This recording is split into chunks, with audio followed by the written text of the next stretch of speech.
ਪੰਜਾਬ ਦੇ ਪਿੰਡਾਂ ਵਿੱਚ ਨਾਵਾਂ ਕਢਾਉਣ ਦਾ, ਲੋਟਾ ਘੁਮਾਉਣ ਦਾ, ਅੰਗੂਠਾ ਵਿਖਾਉਣ ਦਾ, ਕੁੱਤੇ ਬੁਲਾਉਣ ਦਾ ਬੜਾ ਰਿਵਾਜ ਹੈ ਔਰ ਇਹ ਬਹੁਤ ਵੱਡੀ ਧੌਣ ਪ੍ਰਸਤੀ ਹੈ।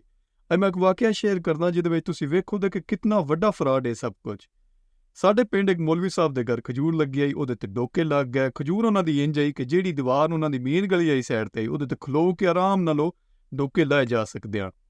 ਆਪਣੇ ਦਿਲੋਂ ਉਹਨਾਂ ਨੇ ਉਹਦੇ ਤੇ ਬੜੀ ਬੋਰੀ ਸ਼ੋਰੀ ਵਾਲ ਕੇ ਰੱਖੀ ਵੀ ਬਚੀ ਰਵੇ ਦੀ, ਪਰ ਪਿੰਡ ਦੇ ਲੋਂਡੇ ਲਪਾੜੇ ਕਿੱਥੇ ਬਾਜ਼ ਆਉਂਦੇ ਹਨ। ਅਗਲੀ ਰਾਤ ਉਹਨਾਂ ਉਹਦੇ ਤੇ ਹਮਲਾ ਕਰ ਦਿੱਤਾ। ਉਹਨਾਂ ਡੋਕੇ ਲਾਏ, ਸਣੇ ਬੋਰੀ ਉਦਰੀਕ ਕੇ ਲੈ ਗਏ। ਜਾ ਕੇ ਉਹਨਾਂ ਚੱਖੇ ਤੇ ਸਾ ਗੋਟੂ।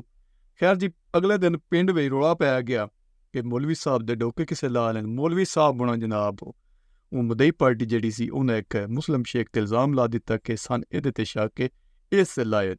ਮੁਸਲਿਮ ਸ਼ੇਖ ਜਾ ਕੇ ਆਪਣੇ ਚੌਧਰੀ ਨੇ ਆਖਿਆ ਵੀ ਚੋਰੀ ਇਹ ਕੰਮ ਮੇਰਾ ਨਹੀਂ, ਮੈਨੇ ਇਹਨਾਂ ਕੋਲ ਲੈ ਦੇ ਮਾਫੀ, ਮੈਂ ਮਾਸੂਮ ਹਾਂ।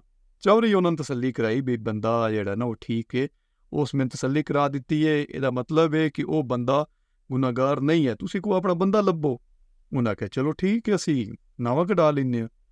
ਉਹ ਜਨਾਬ ਇੱਕ ਮੁੰਡਾ ਜਿਹੜਾ ਲੈ ਕੇ ਤੇ ਅੰਗੂਠਾ ਵੇਖਣੇ ਵਾਲੀ ਮਾਈਕ ਟੁਰ ਗਿਆ ਕਿ ਵੀਡੀਓ ਵੇਖਨੇ ਆ ਵੀ ਕਿੰਨੇ ਲਾਇਆ। ਹੁਣ ਗੈਸ ਕਰੋ ਵੀ ਉਹ ਮੁੰਡਾ ਕਿਹੜਾ ਆਣ। ਉਹ ਹੀ ਬੰਦਾ ਜਿਸ ਉਹਨਾਂ ਦੇ ਡੋਕੇ ਲਾਏ ਆਣ। ਖੈਰ ਜੀ, ਉਹ ਮਾਈ ਹੁਣ ਸਾਹਮਣੇ ਬਿਠਾ ਲਿਆ ਉਹਨਾਂ ਦੀ, ਅੰਗੂਠੇ 'ਚ ਵੇਦਾ ਰਹੋ, ਅੰਗੂਠੇ 'ਚ ਵੇਦਾ ਰਿਹਾ। ਜਿਵੇਂ ਜਿਵੇਂ ਉਹ ਬੋਲਦੀ ਗਈ ਉਂਝ ਜੋ ਵੀ ਰਿਪੀਟ ਕਰਦਾ ਗਿਆ, ਆ ਗਿਆ ਦੀਵਾਰ ਤੇ ਚੜ ਗਿਆ, ਡੋਕੇ ਲਾ ਲੈ, ਸਣੇ ਬੋਰੀ ਲਈ ਜਾਂਦਾ, ਫਲਾਣੇ ਸਨੂਕੇ 'ਚ ਰੱਖ ਛੜਿਆ। ਉਹ ਮਦਈ ਪਾਰਟੀ ਦੁਬਾਰਾ ਆ ਕੇ ਚੋਰੀ ਚੜ ਗਈ ਵੀ ਗੱਲ ਕਰ, ਤੂੰ ਆਣਾ ਮੁਸਲਿਮ ਸ਼ੇਖ ਮਾਸੂਮ ਹੈ ਤੇ ਨਵੇਂ ਵਾਲਾ ਤੇ ਆਦਾ ਇਸ ਕੀਤੀ ਹੈ ਸਾਰਾ। ਉਹ ਚੌਧਰੀ ਉਹਨਾਂ ਨੇ ਆਖਿਆ ਵੀ ਯਾਰ ਗੱਲ ਇੰਝ ਵੀ ਬੰਦੇ ਦੀ ਮਿਹਨਤ ਤਸੱਲੀ ਹੈ ਵੀ ਤੁਸੀਂ ਇੰਝ ਅਗਰ ਨਾ ਉਹਨਾਂ ਟਲਦੇ ਤੁਸੀਂ ਇੰਝ ਵੀ ਨੁਕਸਾਨ ਆਪਣਾ ਦੱਸੋ, ਜਿਹੜਾ ਤੁਹਾਡਾ ਨੁਕਸਾਨ ਹੈ ਉਹ ਮੈਂ ਭਰ ਦਿੰਦਾ। ਇੰਝ ਕਰਕੇ ਉਹ ਗੱਲ ਜਿਹੜੀ ਉਹਨੂੰ ਟਾਲਾ ਵਾਲਾ ਹੋ ਗਈ, ਮਾਮਲਾ ਉੱਥੇ ਰਫਾ ਦਫਾ ਹੋ ਗਿਆ। 6 ਮਹੀਨੇ ਸਾਲ ਬਾਅਦ ਜਦੋਂ ਗੱਲ ਜਿਹੜੀ ਉਹ ਆਪੇ 'ਚ ਖੁੱਲੀ, ਅਸੀਂ ਬੜਾ ਹੱਸੇ ਉਸ ਵੀ ਤੇ ਬੜਾ ਨਾ ਸ਼ਰਮਿੰਦਗੀ ਵੀ ਹੋਈ ਤੇ ਪਤਾ ਲੱਗਾ ਵੀ ਇਹ ਕਿੱਡਾ ਵੱਡਾ ਫਰਾਡ ਹੈ ਸਭ ਕੁਝ।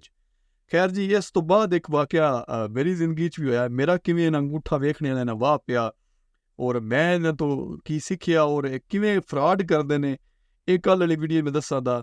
ਯਾਰ ਮਿੱਤਰ ਸੱਜਣ ਬੇਲੀ ਪਿਆਰਿਓ, ਕਮੈਂਟਸ ਵਿੱਚ ਤੁਸੀਂ ਵੀ ਦੱਸੋ ਕਿ ਇਹ ਕਿਸ ਕਿਸਮ ਦਾ ਇਹ ਫਰਾਡ ਹੈ, ਕਿਵੇਂ ਫਰਾਡ ਕਰਦੇ ਨੇ, ਇਹਦੇ 'ਚ ਸੱਚਾਈ ਕਿਤਨੀ ਹੈ, ਝੂਠ ਕਿਤਨਾ ਹੈ। ਕੱਲ੍ਹ ਮੈਂ ਵੀ ਦੱਸਾਂ ਦਾ। ਹੱਸਦੇ ਰਹੋ, ਰੱਬ ਰੱਖਾ।